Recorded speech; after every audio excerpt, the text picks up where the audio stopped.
Over the past several hours, we've been talking about how Indians across the spectrum look at the India story, whether these are members of the government or members of the opposition. Looked at from the outside, what does the rest of the world make of the India story at this moment? To talk about this, we're joined at the 21st edition of the India Today Conclave by a very special guest, all the way from Switzerland, the President of the World Economic Forum. Ladies and gentlemen, can we have a very warm round of applause for Børge Brende, please? Thank you very much for coming down. You were here just in March, so to come back again so soon after your last visit is very special, and we deeply appreciate this. So thank you, Mr. Brende, for joining us. Thank you. It's great to be back where there is optimism. Oh, fantastic. Because yes, indeed, India is one of the points in the world where there is spark and optimism, given some of the gloom that we're seeing. On a macro level, given where India is at this moment, how do you at the World Economic Forum see India's position change on the global high table? So, firstly, congratulations on the conclave. Great to be here. This is India's century. India is the fastest growing of the large economies in the world. Remember when we met in Davos, I said to some of your colleagues that we expected almost 8% economic growth in India, at least at the last quarter last year. And they said that I was too optimistic. We have now seen the numbers. I would say they were too pessimistic. So on India, we are very bullish. And it's not only for this year or next year. We foresee that India will be growing for the next 25 years, provided, of course, that the reforms are continuing. And it's not only that it's growing, but it's also growing at a pace that is helping and supporting the rest of the world. I think many would be surprised if they learn that 15% of all global growth last year came from India. So one single country providing 15% of the global growth. So it's, of course, then creating jobs in India and opportunities, but it's also a win-win. It's also, with its demand, creating opportunities for the rest of the world. So we do expect that India will meet the 10 trillion US dollar economy in the next decade. We do predict that India very soon will be the third largest economy in the world. And then I also launched an interview with you last year, this notion of G3. So and I think the G3 is no effect. So let's speak about that for a moment, because as you can see, Børge is a very strong India bull. And you coined this idea of G3, which went viral in India, and everybody here loves you for that. But internationally, there was a bit of a pushback, saying that, you've left out, say, Europe, you're overestimating the size of the India story, and it's not as bullish and optimistic as you'd like to believe. Given that almost a year has passed since, do you think we're closer to achieving the idea of a G3, or do you think we're drifting further away?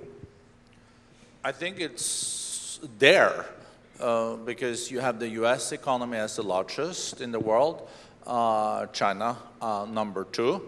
And there is just now a question of months before India will take the role as the third largest economy in the world. Of course, you can have this notion of G3 that I coined.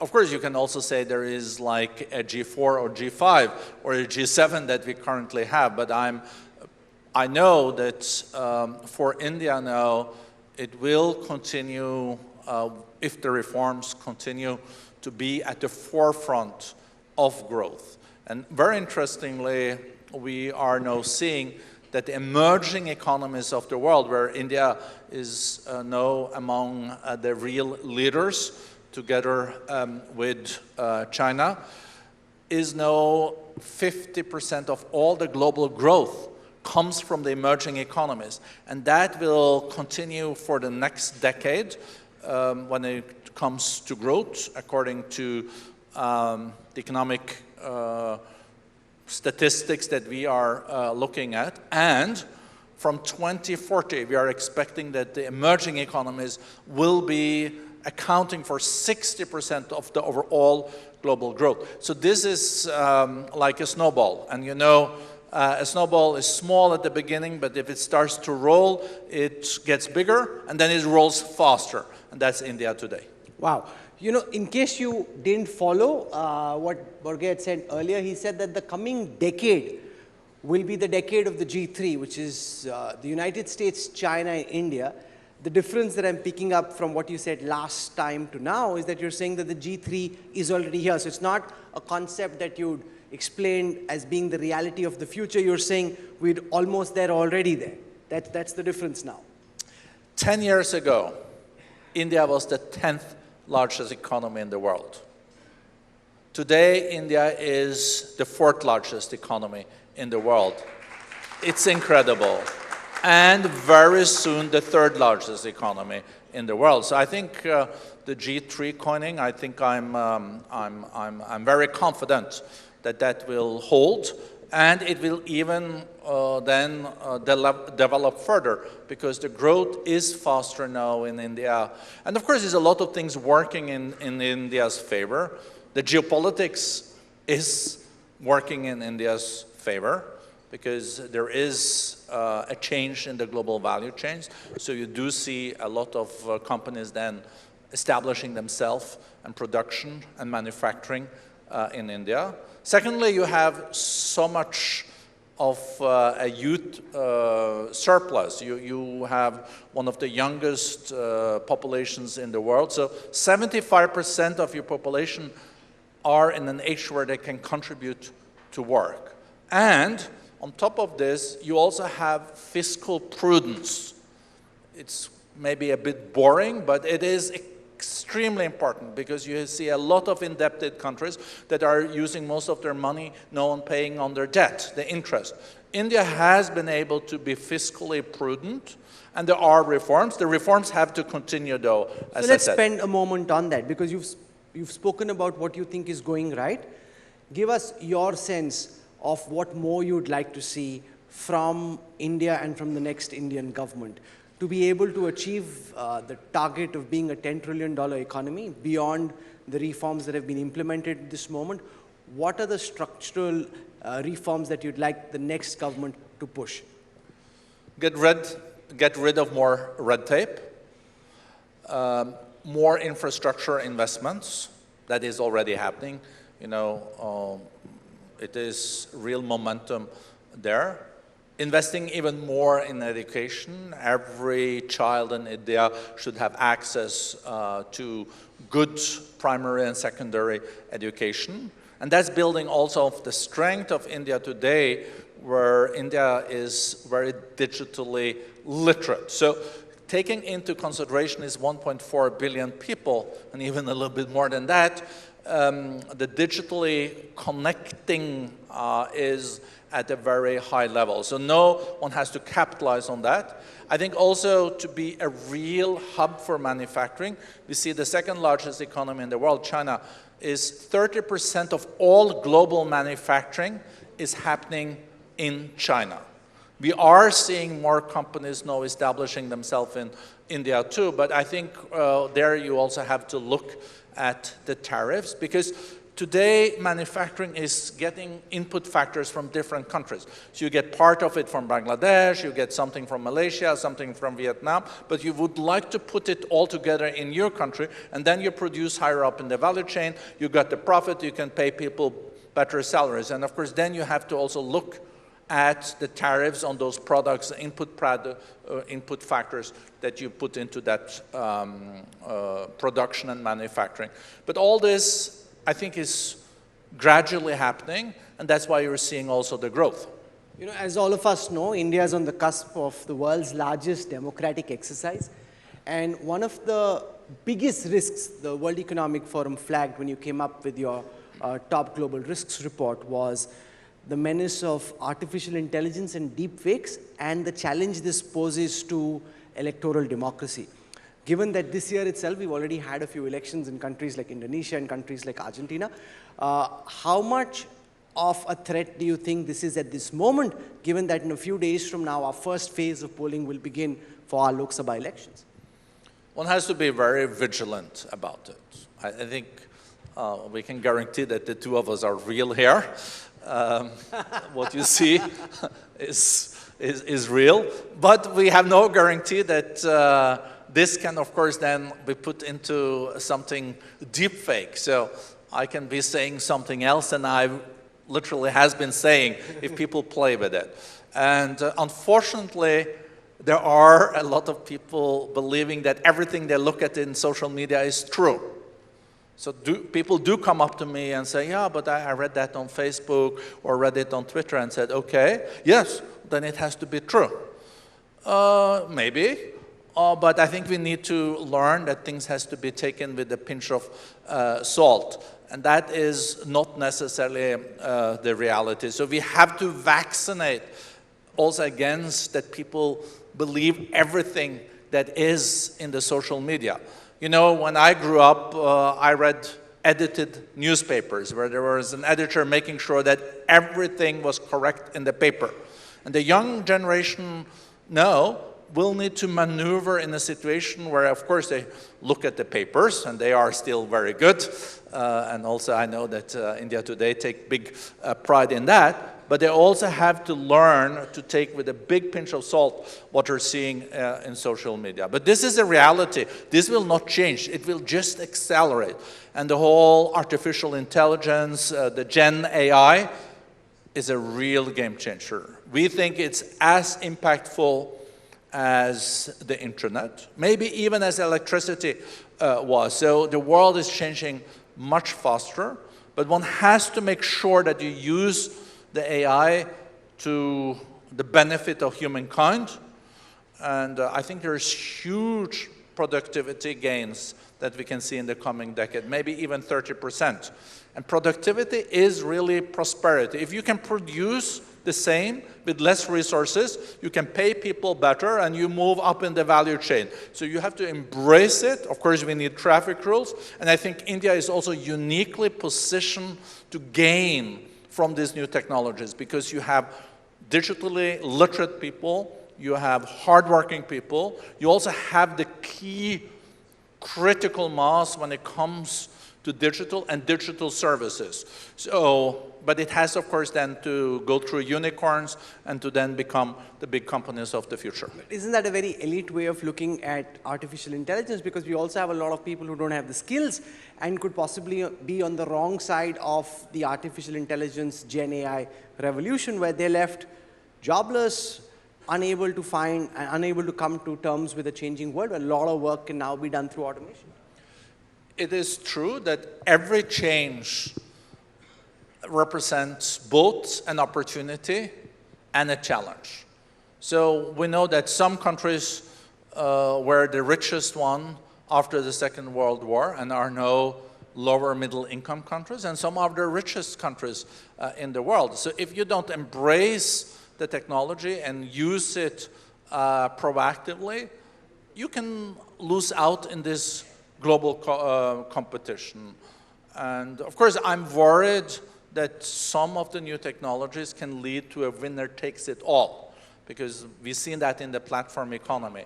But at the same time, we also see that when you move from the hardware phase of it to the software phase of it, there will be unique opportunities for a lot of smaller and medium-sized companies. And I think the ecosystem in India is of that kind. And things do change. Like, you know, in Switzerland, where the World Economic Forum is based, 100 years ago, 95% of the population worked in the agriculture sector, and it was not producing enough food. Today, 3% works in the agriculture sector, and they produce too much food. And where did all those people go? Of course, they moved then to sectors that are producing higher up in the value chain, and that's why Switzerland is one of the richest countries in the world. So you also have to use the enormous resources in that labor to then produce more effectively and use that labor into other sectors. It maybe sounds very economically, but you know, it is really not more advanced than common sense. Unfortunately, common sense is not always that common. Let's spend some time on the two big crises that the world faces. And I'll start with Russia-Ukraine, because For Europe in particular, that's the #1 challenge. Given the fact that President Putin is stronger than he has seemed in the last 2 years, and that Ukraine, for various international reasons, is not being able to push back in the way that the world would have wanted, where do you see the Russia-Ukraine conflict go from where we're at right now? So there were a couple of premises in your question that I would like to dwell on. So, President Putin wanted to take Ukraine. He thought he was going to take Ukraine in a week. And he is one of the largest military powers in the world. Wasn't able to. So Ukraine pushed back, and that was in a situation where they had no Western weapons. They had all old Russian weapons. Today, there is still an ongoing war. There's only losers in this war. Of course, in Europe, we're much closer to this conflict. And you know also how particular you are about your borders, and rightly so. And Ukraine is also quite particular about their borders. It's not that the borders were disputed. They were agreed in the Budapest Memorandum, the borders of Ukraine. So this is an ongoing conflict. When it comes to the Russian economy is still growing, but it's growing because it's now a war economy. Overall, we've seen 3 million people, young people, left Russia. These are young math teachers, scientists, and engineers. We're also very bearish on Russia's ability to diversify its economy in the years to come. So hopefully we will find a solution to the war in Ukraine based on international law. I think international law should always be at the basis of these kind of negotiations. And when it comes to Israel-Palestine, given the fact that Israel has been bombarding and attacking different parts of Gaza, but still hasn't been able to achieve its military objectives, which was to wipe out the Hamas, and given what we're seeing in the Red Sea with the attacks of the Houthis, how do you see that war progress? What's your sense? So I hope for a ceasefire. I hope for humanitarian assistance to the people in Gaza. I also hope for a solution in the future where the Israeli people and the Palestinian people can live friendly next to each other, also based on the two-state solution. It looks very complicated today, but of course, 7th of October, when Israel was attacked by Hamas in a terrible terror attack, has changed also the way many Israelis look at this, and I think also the way the world look at Hamas. But still, we should not forget that the aim in the future should be that the Palestinian people and the Israeli people can live peacefully next to each other. Lastly, let's spend a moment on the most unpredictable election of all this year, the election in the United States. Give everyone... Not the Indian one, I guess, huh? Are you confused about what may happen? No, I was, that was a rhetoric question. We have to live up after, gone through Gaza and the Ukraine. I thought we had to get back to a little bit more like bullish atmosphere, but you're, sorry. No, more certainly. Given the fact that in the United States, at this moment, nobody can say with any degree of certainty what may happen in November, what do you think is at stake for the rest of the world, given that a lot of polls suggest that Donald Trump has a very serious chance of being re-elected as president? So let me come to the essence of your question by just stating a couple of facts at the beginning. India is the fastest growing of the large economies in the world, fastest growing of the emerging economies. But the US economy is doing also really well. So a year ago, we were talking about the recession in the US. Then they said, oh, it will be a soft landing. There's no landing at all. The US economy is growing really strongly. There's a reindustrialization in the US where we see companies moving back to the US. We see an optimism in the US that we haven't seen for decades. And we are very bullish on the US economy moving forward. They have the critical mass, they have the large companies, headed mostly by Indian Americans. It's also very interesting. So the US is in a good place economically. The political system is not in the same good shape. It's very, very polarized, and that's going to continue until the elections.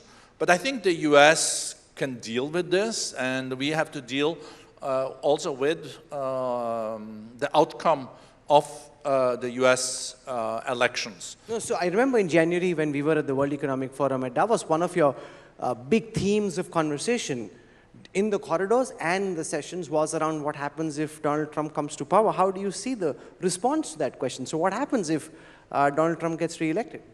So we can listen to what policies he wants to implement every day, so we can make our own assessments of that. The World Economic Forum is a neutral, impartial international organization. We had Donald Trump twice in Davos.